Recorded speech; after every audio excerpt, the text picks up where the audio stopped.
पुलवामा हमले के गुनाहगार, पुलवामा हमले के साजिशकर्ताओं को उनके किए की सजा जरूर मिलेगी।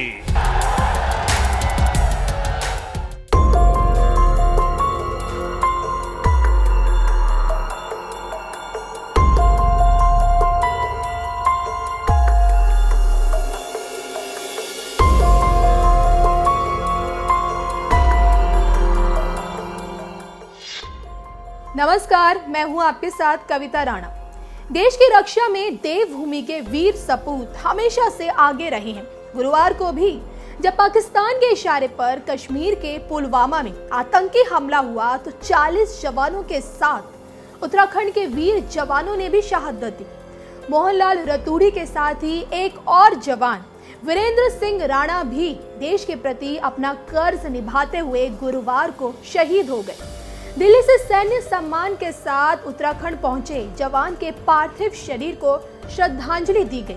उसके बाद उनके पार्थिव शरीर को गांव ले जाया गया।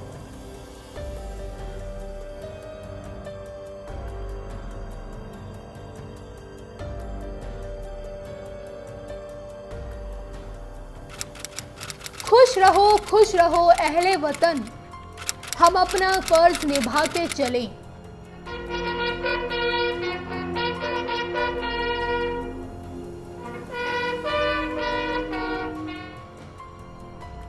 कभी बुझने ना देंगे उस आग को, आग सीनों में हम जो लगा के चले। एक बार आर पार आप कर ही दीजिए मोदी जी, हम सब संभाल लेंगे देश को, ये युवा संभालेगा देश को। आप कर दीजिए एक बार सर्जिकल स्ट्राइक, और दिन दहाड़े सर्जिकल स्ट्राइक करिएगा। इस बार रात के अंधेरे में मत करिएगा। अपने जवानों पर भरोसा रखिए। पुलवामा के गुनहगारों को सजा कैसे दी जाएगी, कहां दी जाएगी, कब दी जाएगी, कौन देगा, किस प्रकार की सजा देगा, ये हमारे जवान तय करेंगे। क्या हुआ नींद आई जो हम सो गए, हम तो सारे वतन को जगा के चले।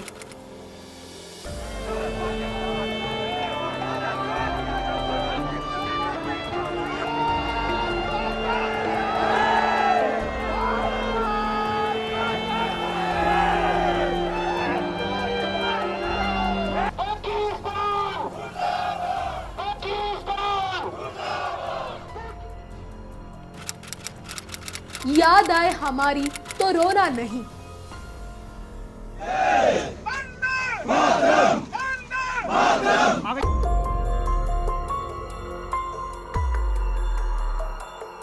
ये जो खेलने की उम्र है, हाथ में चिता की आग थामे मासूम सा बच्चा खड़ा है। इसने अपने पिता वीरेंद्र सिंह राणा को खोया है। 2.5 साल के इस मासूम को शायद ये एहसास भी ना हुआ होगा कि वो अपने पिता को आखिरी विदाई दे रहा है। जिनके हाथों को पकड़कर कभी 2 कदम चला होगा, आज उसकी चिता को अपने नन्हे हाथों से वो अग्नि दे रहा है। उसे शायद ये भी एहसास नहीं होगा कि इस जलती आग के आगे उसकी उंगलियों को थामने के लिए वो हाथ अब कभी आगे नहीं बढ़ेंगे।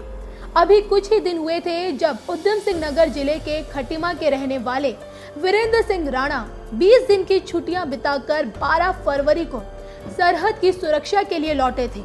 लेकिन इन छुट्टियों में 2.5 साल के बेटे और 5 साल की बेटी समेत पूरे परिवार के साथ खुशियों के पल बिताने वाले वीरेंद्र सिंह दोबारा लौटकर नहीं आ सके। आए तो तिरंगे में लिपटा हुआ उनका पार्थिव शरीर। अपने छोटे बेटे वीरेंद्र सिंह को खोने का दर्द पिता दीवान सिंह के चेहरे पर भी साफ दिख रहा था। तो वहीं 2 बच्चों को संभाल रही वीरेंद्र की पत्नी भी उनके जाने से निढाल सी नजर आ रही थी। सीआरपीएफ में 45वीं बटालियन में सिपाही रहे वीरेंद्र सिंह राणा जैसे 40 जवानों ने देश के लिए शहादत दी। पुलवामा हमले के बाद से पूरे देश में पाकिस्तान के खिलाफ गुस्से का माहौल है। देश के हर कोने में लोग शहीदों को नमन कर रहे हैं, तो वहीं पाकिस्तान से बदला लेने की भी मांग कर रहे हैं। ये बात देश के दुश्मनों को अपने दिलो दिमाग में बैठा लेनी चाहिए, जो सोचते हैं कि पुलवामा जैसे कायराना हरकत के बाद ये देश डर जाएगा। तो ये गलतफहमी दिल से निकाल देनी चाहिए, क्योंकि पीएम मोदी ने भी सेना को खुली छूट देकर इरादे स्पष्ट कर दिए हैं कि ये नया हिंदुस्तान है, घर में घुसेगा भी और मारेगा भी।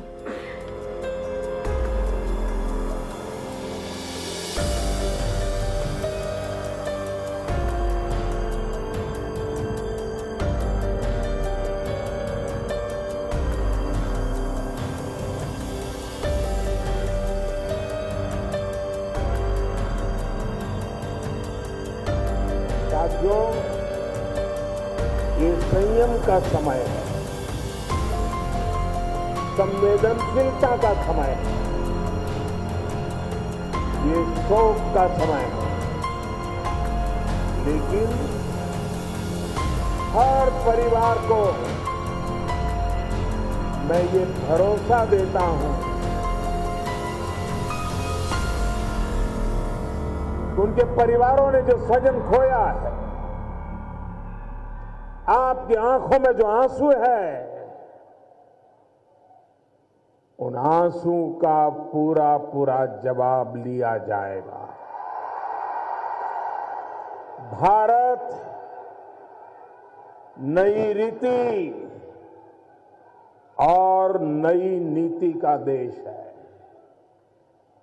ये अब दुनिया भी अनुभव करेगी। हमारे बहादुर सुरक्षा बल बंदूक चलाने वाला हो या बंदूक पकड़ाने वाला, बम दागने वाला हो या फिर बम देने वाला हो, किसी को चैन से सोने नहीं देंगे। भारत की ये नीति रही है, हम किसी को छेड़ते नहीं हैं। लेकिन मैं फिर साफ कर दूं कि नए भारत को किसी ने छेड़ा तो वो छोड़ता भी नहीं है। ये हमारे सुरक्षा बलों ने पहले भी कर दिखाया है और अब भी कोई कसर छोड़ी नहीं जाएगी। पुलवामा में जो कुछ भी हुआ उसको लेकर, आतंकवादियों के उस कृत्य को लेकर आपके आक्रोश को मैं समझ सक रहा हूं। यहां महाराष्ट्र के भी दो वीर सपूतों ने देश की सेवा करते हुए पुलवामा में अपने प्राणों की आहुति दी है। जिन परिवारों ने अपने लाल को खोया है, उनकी पीड़ा मैं भली भांति अनुभव कर सकता हूं। हम सभी की संवेदनाएं उनके साथ है। भाइयों और बहनों, मैंने कल भी कहा है और आज भी दोहरा रहा हूं, इन शहीदों का बलिदान व्यर्थ नहीं जाएगा। आतंकी संगठनों ने,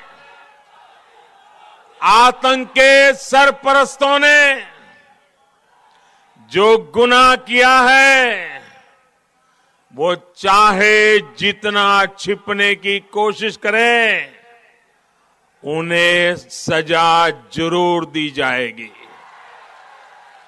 हम अपने सैनिकों, अपने सुरक्षा बलों के पराक्रम पर गर्व भी करते हैं, भरोसा भी करते हैं। सैनिकों में और विशेषकर सीआरपीएफ में जो गुस्सा है, वो भी देश समझ रहा है और इसलिए सुरक्षा बलों को खुली छूट दे दी गई है। साथियों, एक ऐसा देश जो भारत के बंटवारे के बाद अस्तित्व में आया, जिसके यहां आतंकवाद को पनाह दी जाती है, जो आज दिवालिया होने की कगार पर खड़ा है, वो आतंक का दूसरा नाम बन चुका है। मैं देश को फिर भरोसा दिलाता हूं, धैर्य रख ले, अपने जवानों पर भरोसा रखिए। पुलवामा के गुनहगारों को सजा कैसे दी जाएगी, कहां दी जाएगी, कब दी जाएगी, कौन देगा, किस प्रकार की सजा देगा, ये सब ये हमारे जवान तय करेंगे।